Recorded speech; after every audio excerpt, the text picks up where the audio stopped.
এবার ফের ভাইরাল অভিনেত্রী জয়া আহসানের কিছু ছবি। নেটিজেনরা অনেকেই তার ছবি শেয়ার করেছেন। প্রায় নতুন থিমের ফটোশুট করে চমক দেন জয়া। সেই ধারাবাহিকতায় শুক্রবার সকালে নিজের ফেসবুক ও ইনস্টাগ্রামে নতুন কিছু ছবি শেয়ার করেছেন তিনি। জানিয়েছেন কার প্রেরণায় এই নতুন ফটোশুট।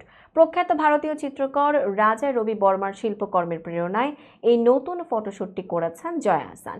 ক্যাপশনে অভিনেত্রী লিখেছেন, রাজা রবি বর্মার আইকনিক পেইন্টিং থেকে অনুপ্রেরিত। সেই আধুনিক শৈলীর সাথে পুরনো শিল্পকে উপস্থাপন করার চেষ্টা করলাম। ছবিগুলোতে জয়াকে দেখা গেছে একেবারে ভিন্নভাবে। তিনি গাঢ় বেগুনি রঙের কাতান শাড়ি পরেছেন। শাড়ির জমিনে সোনালী জরি সুতোর সাবেকি ডিজাইন, হলুদ রঙের ব্লাউজে লখনৌ ঘরানার ডিজাইন আর গয়না হিসেবে গোল্ড প্লেটের সঙ্গে মুক্তোর মিশেল রেখেছেন এই গুণী নায়িকা। ছবিতে দেখা যায় জয়া কানে দুল না পড়লেও গয়নার কোনো কমতি নেই। সিঁথিপাটি, টায়রা থেকে শুরু করে নাকে এমনকি হাত পায়েও গয়না পরেছেন তিনি। জয়া আহসান ছবিগুলো শেয়ার করার পর ভক্তরা তার প্রশংসা করছেন। মাত্র 1 ঘন্টায় প্রতিক্রিয়া আসে 32,000-এরও বেশি।